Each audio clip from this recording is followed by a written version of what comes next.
Assalamualaikum. My name is Muhammad Arif Danish bin Narazmi, and these are my group members. Our group had already collected the data from Parcel Hub collection point.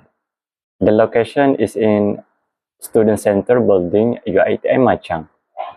The operating time of this collection point is on Sunday till Thursday, with 10:30 a.m. till 4:30 p.m. at a time, while on Friday and Saturday will open at 2:30 p.m. till 4:30 p.m.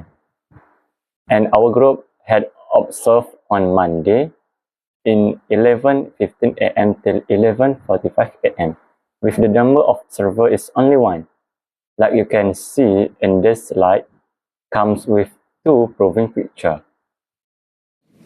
Next characteristic of the queuing. Firstly, is a arrival characteristic.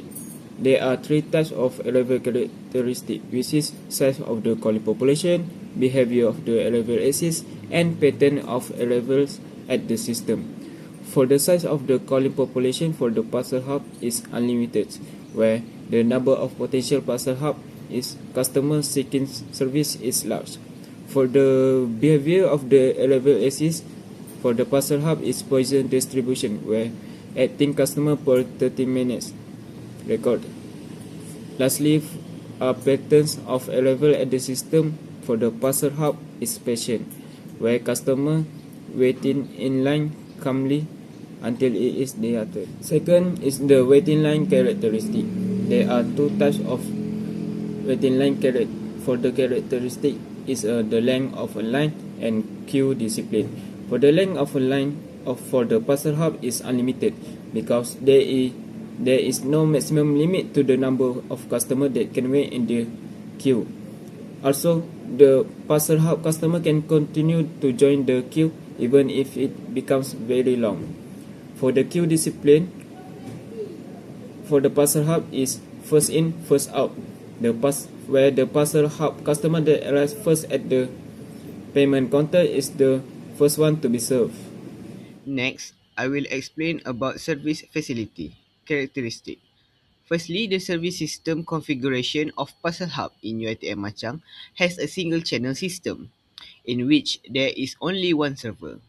Second, the service is single phase system, which means that the customer will be served at only one counter to make payments for the size of that parcel. Then the waiting line is a single line.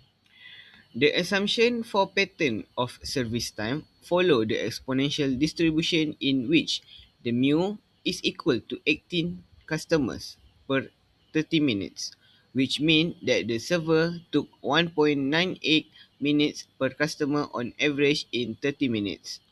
Then for the basic queuing system configuration, we can indicate that Parcel Hub in UiTM Machang has a single server, single line and single phase system. Based on the diagram, the customer will arrive and queue in the line to make payment at the counter, which is the service facility. Then the customer will exit the parcel hub. Next, this slide shows the operating characteristic of our queuing system. From the diagram, we assume a single server system with an arrival rate lambda of 18 customers per hour and a service rate mu of customers per hour at counter. There are a few important assumptions here. First, every customer waits to be served no matter how long the queue is. This means there is no bulking, reneging, or jockeying in the system.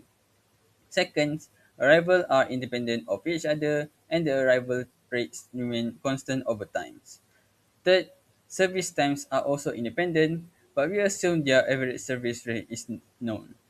With this assumption, the system can be modeled as NMM1Q, which allow us to analyze performance measures like waiting time, queue length, and system utilization. Now, this slide shows the performance measure for our MM1Q. First, we calculate the utilization factor, P, which is lambda over U. With arrival rate of 18 and a service rate of 30, P equals to 0.6. This means the server is busy 60% of the time. Next, we find P degree, the probability the system is empty. Using 1 minus lambda over u, we get 0.4. So the system is either 40% of the time. Then we calculate L, the average number of customers in the system, including those waiting and being served. This gives us 1.5 customers. Finally, LQ represents the average number of customers waiting in the queue, which is 0.9 customers. For this slide, we are discussing the average time a customer spends in the system W and the average waiting time in the queue WQ. To obtain W, we take 1 divided by the difference between MU and lambda. Using these values, the average time in the system W is approximately 0.083 times units. This represents the total time a customer spends waiting and being served. Next, for WQ, we use lambda divided by MU multiplied by the same difference. Substituting lambda equal to 18 and U equals to 30. The average waiting time in the queue, WQ, is about 0.05 time units. Overall, W is larger than WQ because it includes both waiting times and service time. This slide shows the waiting line results generated using QM for Windows for Parcel Hub UiTM Machang. On the left side, we can see the summary of queuing system including the arrival rate, service rate, and the number of servers. Based on this input, QM for Windows calculates several performance measures such as average number of customers in the system, the average number in the queuing, and the average time customers spend in the system and in the queue. Below that, the graph of probability illustrates the probability of having certain numbers of customers in the system. From the graph, we can observe that the probability is highest when there are fewer customers and equally decrease as the number of customers increase. On the right side, the table of probabilities provide exact values for the probability of having k customers in the system. As well as cumulative probability, this table supports the graph by showing the numerical probability values. Overall, this result helped us understand customer congestion and waiting behavior at the parcel hub. In conclusion, the number of servers provided is adequate since the rate of customer service exceeds the rate of customer arrival. In addition, the customers are happy with the waiting time because they will not have to wait around for too long to be served. In a nutshell, from this observation and group project, we learned that when mu more than lambda means the server provided are enough to serve customers at a fast rate. Meanwhile, when mu less than lambda means the server cannot handle too many customers at a time.